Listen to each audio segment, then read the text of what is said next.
Assalamualaikum warahmatullahi wabarakatuh. Good morning, good afternoon, good evening, kapanpun kalian membuka video ini ya. Alhamdulillah kita bisa ketemu lagi. Di video pembelajaran kali ini kita akan membahas tentang dua hal ya. Yang pertama itu adalah kelas kata atau perubahan kelas kata ya, word formation di dalam soal-soal TOEFL.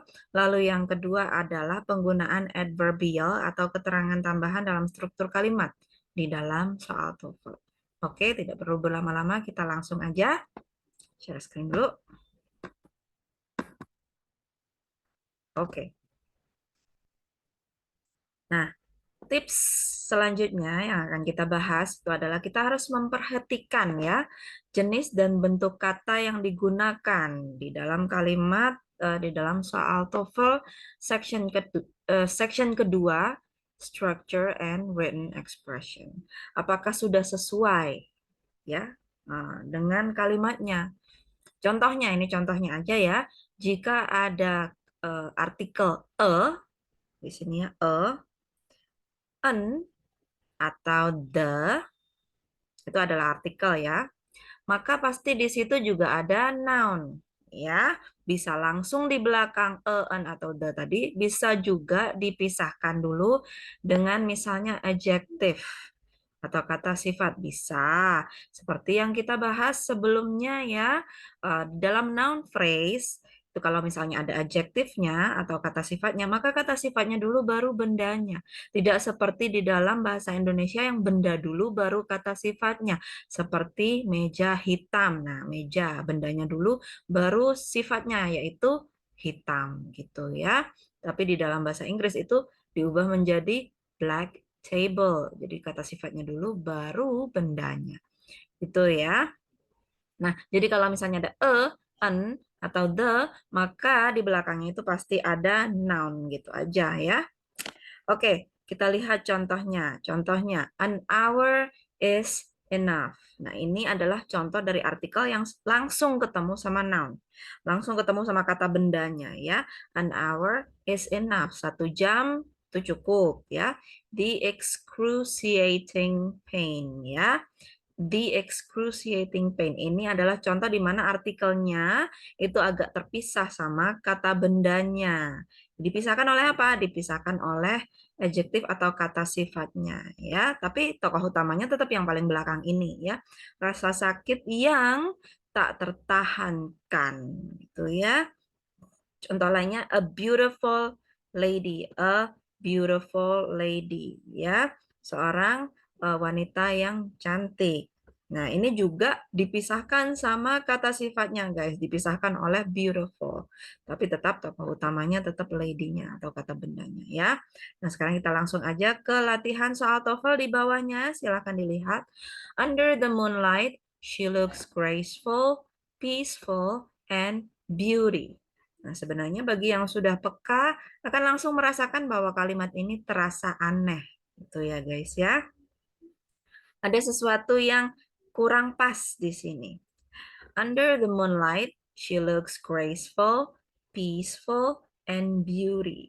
Mungkin sekilas bagi yang tidak tahu, ini akan kita terjemahkan menjadi di bawah sinar rembulan, dia terlihat anggun, damai, dan cantik. Tapi beauty itu artinya bukan cantik. Beauty itu artinya adalah kecantikan, ya guys ya. Jadi bukan cantik. Nah, karena itu beauty di sini salah. Satu lagi penandanya adalah kata N ini ya guys ya. Silakan dilihat di sini ada kata N. Nah, sebelumnya itu mungkin udah pernah dibahas tentang parallelism ya. Parallelism itu adalah penggunaan kata N.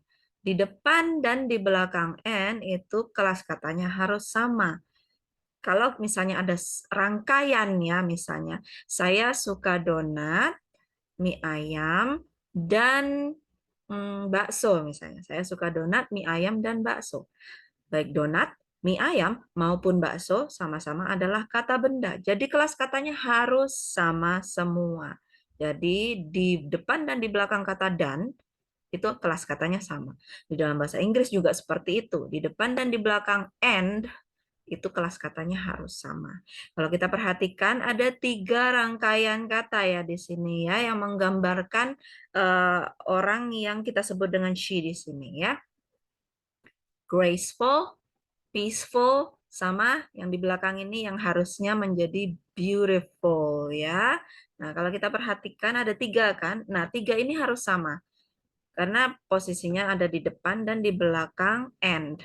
Di depan and ada 2 kata yaitu graceful sama peaceful. Di belakang and ada 1 kata yaitu di sini beauty yang harusnya kita ganti menjadi beautiful.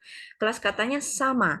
Graceful itu adalah anggun, itu kata sifat. Peaceful itu adalah damai, itu juga kata sifat.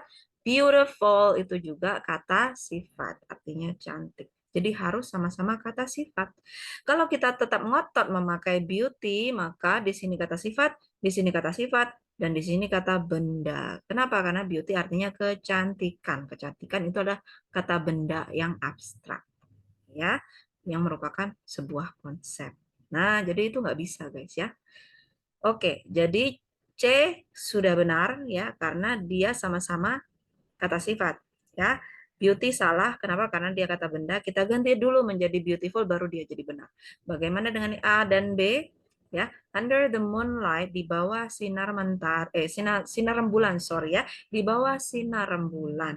Kita lihat ada kata the, seperti biasa kalau ada kata the, maka di belakangnya itu bisa kita pastikan harus ada, meskipun agak terpisah jauh, harus ada kata benda. Sinar rembulan itu adalah kata benda ya guys ya. Dan dia sebenarnya termasuk yang konkret. Kenapa? Karena bisa kita lihat. Lalu yang looks gimana? Oke, looks di sini artinya terlihat, dia adalah kata kerja atau predikat. Kalau ada predikat, pasti di situ ada subjek juga ya guys ya. Kita lihat subjeknya adalah she.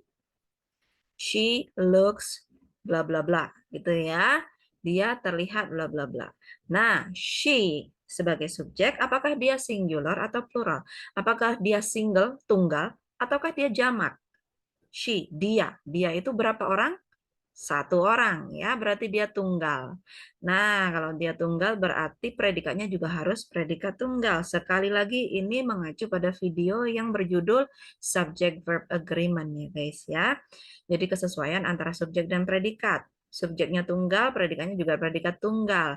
Dan biasanya itu ya bentuknya itu kelihatannya seolah-olah terbalik. Jadi kalau misalnya apa namanya? Di dalam subjeknya itu di belakangnya ditambahkan s, misalnya dari table menjadi tables, maka nanti predikatnya itu nggak boleh ditambahkan s atau nggak boleh mengandung s, seperti itu ya. Nah di sini she looks sudah cocok karena sama-sama tunggal. Oke, kita langsung aja ke materi berikutnya yaitu tentang adverbials ya guys ya.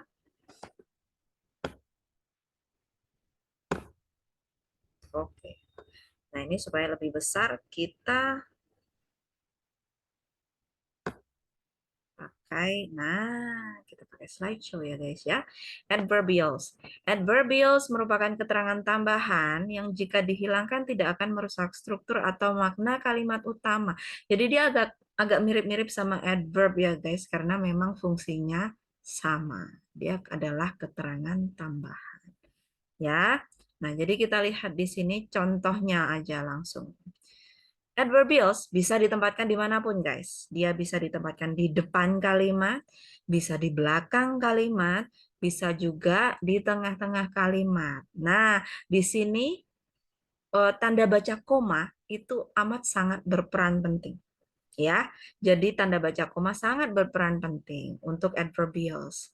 Jadi kalau misalnya dia itu adverbials ada di depannya kalimat, maka dia akan dipisahkan dengan 1 buah koma. Setelah koma, baru ada subjek dan predikat. Kalau dia di belakang kalimat, maka tidak memerlukan koma sama sekali. Kalau dia di tengah-tengah, maka biasanya dia dipisahkan atau diapit oleh 2 buah koma. Ya, kita langsung aja ke contohnya. Ya, I will sit in silence. I will sit in silence. Saya akan duduk dalam diam, ya. Nah, in silence ini adalah adverbialnya, guys. Ya. Nah, karena dia di belakang tidak perlu koma lagi ya. Kalimat utamanya yang mana? Kalimat utamanya adalah I will sit. I adalah subjek, will sit adalah predikat. Ya. Contoh kedua. Desperate to finish her essay, Sarah stayed up until 3 a.m. Desperate to finish her essay, Sarah stayed up until 3 a.m. Ya, jadi dia tuh kepingin banget menyelesaikan esainya, jadi pengen benar-benar selesai malam itu juga, maka Sarah begadang sampai jam 3 pagi ya, AM ya pagi. Nah, ini di mana adverbialnya, di mana kalimat utamanya. Adverbialnya ada di depan, ditandai dengan koma. Di sini kita lihat ada satu koma. Setelah koma barulah kita menemukan subjek yaitu Sarah, ya, dan predikatnya yaitu stayed di sini, ya. Oke, di sini ada phrasal verb stayed up, ya. Nah, jadi desperate to finish her essay itu adalah adverbialsnya,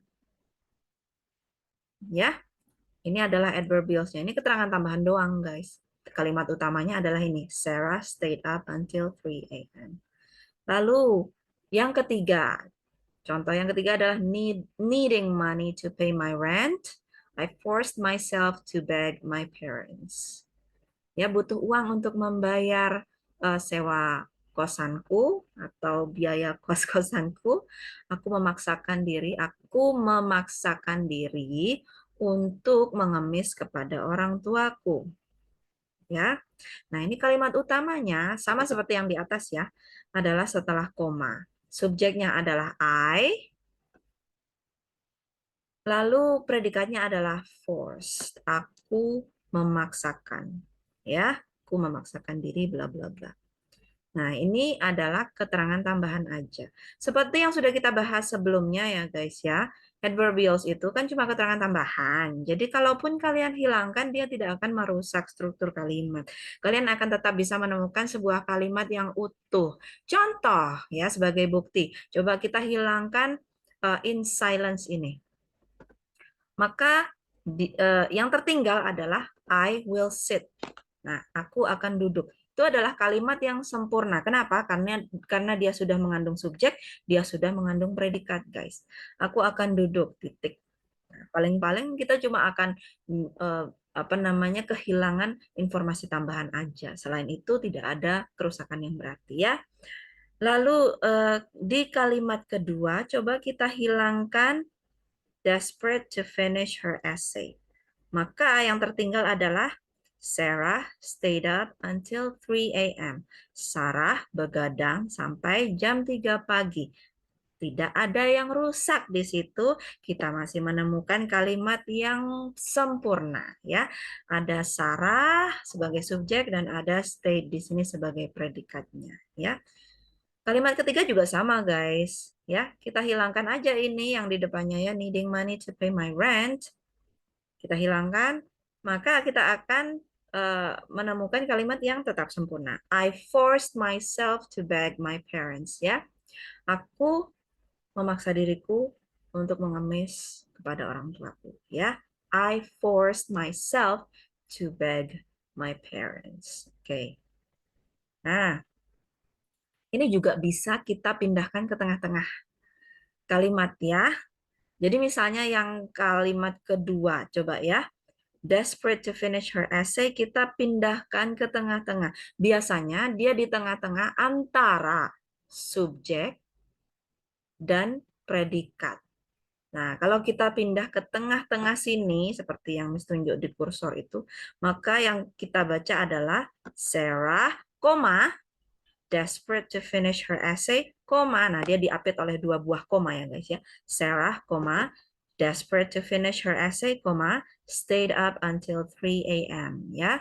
Sarah mati-matian ingin menyelesaikan esainya, begadang sampai jam 3 pagi. Itu bisa ya. Cuma kalau dia di tengah-tengah biasanya ada dua buah koma yang mengapit dia. Oke. Nah, sekarang kita latihan soal TOEFL-nya. Silakan kita lihat ya. Ini kita disuruh mengisi bagian yang hilang, guys. Dari A, B, C, D, manakah yang paling sesuai untuk mengisi bagian yang hilang? After the game, koma, titik, into the same box. Nah, kalau kita perhatikan komanya ada satu. Ya, setelah permainan, koma, titik ke dalam kotak yang sama. Nah, into the same box itu ke dalam kotak sama, ke dalam kotak yang sama itu adalah keterangan tempat. Berarti sama aja dia adalah adverbials, guys. Nggak ada bedanya sama yang di depan ini. Fungsinya sama-sama sebagai adverbials. Berarti yang hilang di sini adalah kalimatnya ya. Kalimat itu artinya apa? Artinya dia harus mengandung subjek dan mengandung predikat.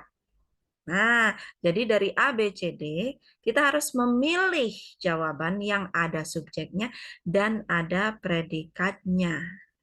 Itu ya. Kita lihat yang A. The king and pawn go. Raja dan pion pergi.